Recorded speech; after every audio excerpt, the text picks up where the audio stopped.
Good afternoon. Thank you for coming along. I thought I would start my talk with a short introduction to the work of the teams that I manage as context for the rest of my talk and for the other speakers. So as Anna highlighted during her introduction, our activities are designed to not only protect consumers, but to advance the interests of compliant lenders and the effectiveness of consumer credit markets. What exactly we choose to do to meet these aims begins and sometimes concludes with the work of the inquiries, intelligence and advocacy teams. These teams process, receive, analyse and act on a huge range of information about the performance of markets in New Zealand. The inquiries team are the first point of contact for members of the public and businesses, processing around 8,000 contacts per annum. Many of these are categorised as complaints, which are assessed for relevance and compliance with laws. Some are closed with no further action taken by the Commission, whereas other complaints are triaged and then taken forward as investigations, or used to inform our work to educate and assist businesses with their compliance. Complaints, along with other sources of intelligence, such as feedback from other consumer bodies and the work of similar agencies abroad, feeds into the work of the intelligence team. This team consists of analysts and researchers who are tasked with identifying trends in the consumer environment so that we might best direct our efforts towards conduct or issues that are likely to be causing the most harm. Much of the work of this team is internally focused, but we do publish some of our analysis, for example, our annual Consumer Issues report. Our advocacy team has a broad remit. They engage with government officials here in New Zealand and ensure the Commission is plugged into international best practice. I should stress here that while we are often asked to input our views on legislative reform, we do not write policy or laws. Our international engagement includes obtaining intelligence about the matters under scrutiny overseas. Producing effective education materials for businesses and consumers is a core function as well for the advocacy team. Here their work can follow the conclusion of an enforcement case, so the creation of a new fact sheet or outreach to a particular sector at risk of breaching the laws reinforced, or they design something intended to educate in order to deter non-compliance in the first place. You may also be aware that we have a dedicated member of our advocacy team, Lizanne Gibbs, who is with us today, who works with consumer advocates. We have created a resource called Red Flags to assist consumer advocates identify lender conduct that may be problematic under the CCCFA. Using this resource, consumer advocates may take forward concerns they have directly with the lender or raise these with the Commission, and you can download these from our website. It's important to note that we don't do all of this because we are told to. We do it because we believe it makes us more effective. So this moves us on to how we choose what we do. You might be wondering how we choose to respond to non-compliance with the law, which education activities to prioritise, and what might trigger an investigation that could end up in court. Our enforcement criteria, which is publicly available, sets out what we will take into account when deciding whether and how to enforce the law. In addition to creating internal consistency, our enforcement criteria helps us ensure that we use our limited resources predictably, proportionately, and in a way that gets us the best result. As set out on the slide, we think about whether the conduct is widespread or significant. What is the extent of the likely harm to consumers is a question we ask ourselves. We also consider how serious the conduct is. Does the evidence show the conduct is deliberate, ongoing or repeat? Or do we think it is accidental or a one-off? We also have regard to whether there is likely to be public interest in taking the matter on. The answers to these questions determine whether we investigate, whether we work with the trader to bring about change, or whether we try something different. Our compliance pyramid, the triangle you see on the slide, assists us in making these choices. I'll give you an example. Where we have reason to believe that a trader would benefit from compliance advice, so this would be a low-level response, which is near the base of the compliance pyramid, we may choose that option as it could be more proportionate and bring about improved conduct more quickly than a full investigation. In the event that our compliance advice to the business fails to bring about improvement by that business, we can consider a more serious response, therefore moving up the compliance pyramid. Another example is where we believe conduct is widespread across a sector rather than concentrated in the hands of one trader. Here, it might be more appropriate to focus our efforts on outreach and education. That could include consumer education, not just education for businesses.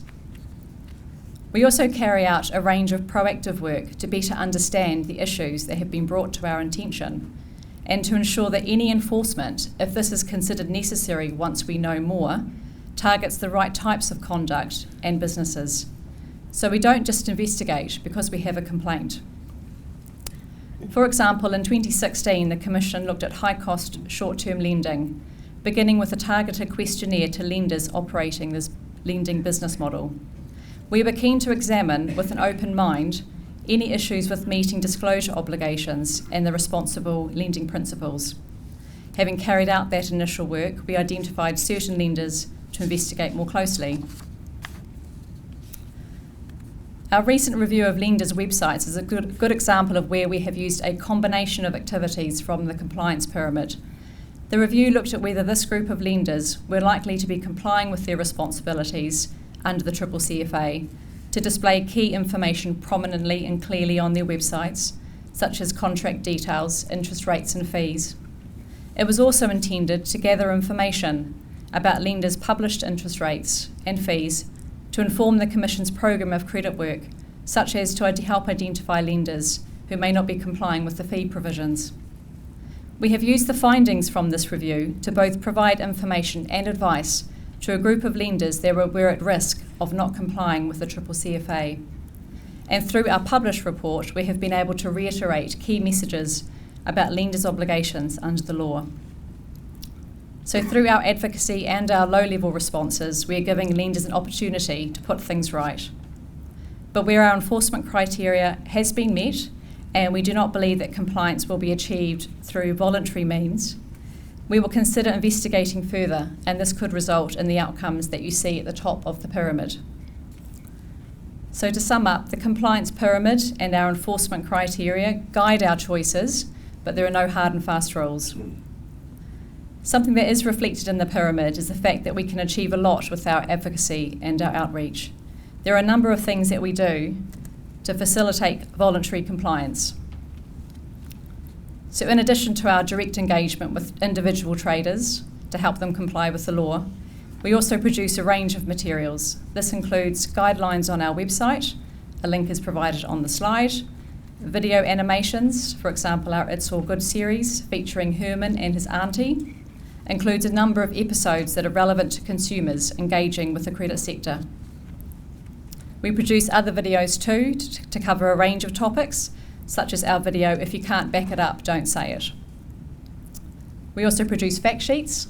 These are more consumer-centric, but it's useful to note that we do direct consumers to these when they have queries, and you may too find these helpful. We give presentations to industries and law firms, and our media releases contain important messages about the practices we wish to highlight and how we view these in light of the CCCFA. We have also produced an educational board game for Year 9 and 10 students to be used in the classroom. This teaches teenagers about their consumer rights and focuses on common consumer situations, including getting a loan. So we wish to help you comply with your obligations, but we also strive to help consumers understand their rights so they can help themselves and in turn drive better business conduct. Something we would welcome your feedback on, which perhaps we could explore during the question time later, is of the various things that the Commission does, what do you find most helpful as a lender? Is there something else we might consider doing to help the sector comply? I'm going to quickly run you through our complaints process because people are often very interested in this. So we get a complaint, we first check whether it is a matter for the Commission and if there is a likely breach. An assessment is carried out by my inquiries team. The facts of the complaint are considered, including any evidence that's been provided, such as contracts, emails and receipts. Some desk-based research into the trader or the trader's conduct may also be carried out. A recommendation is made to a panel of managers. We call this a screening panel. The screening panel will make a decision whether to close the matter, meaning that we take the complaint no further, or whether to move the complaint to the prioritisation stage.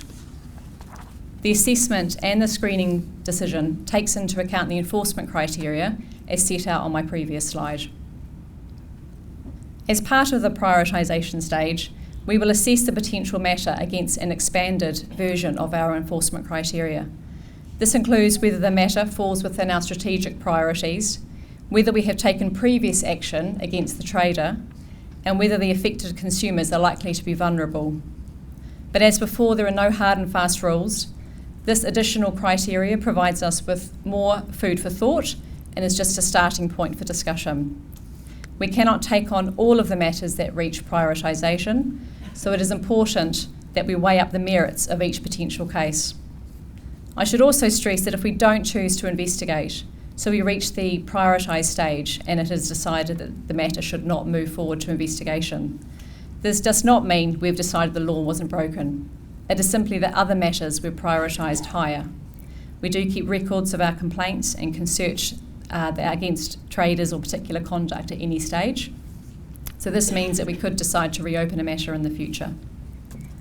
Where we do investigate, we have a range of options for bringing the matter to a conclusion.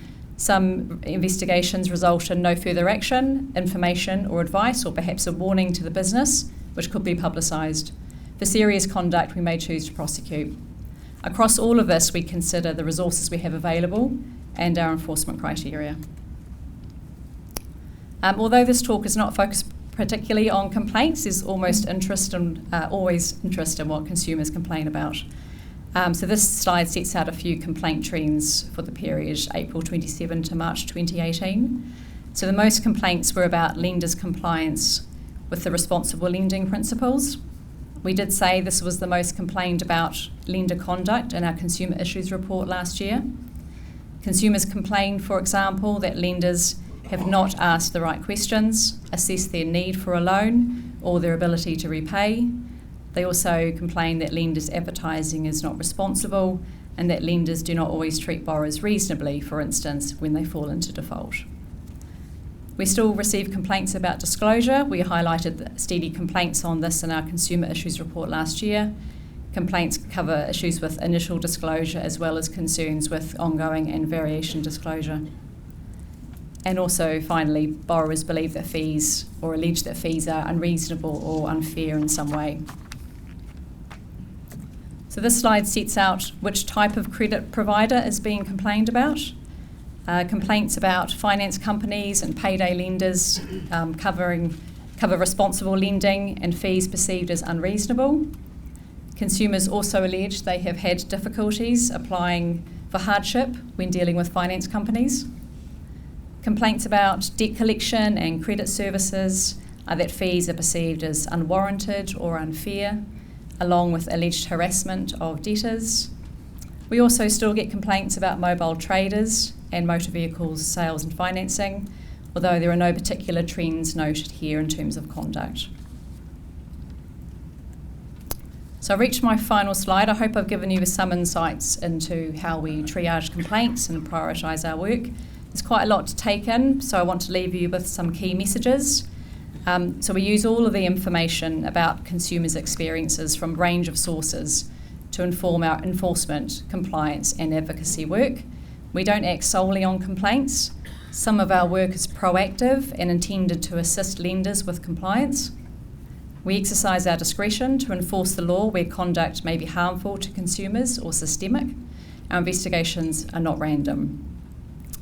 We are open about the issues that are brought to us by consumers so that you can assess your business practices.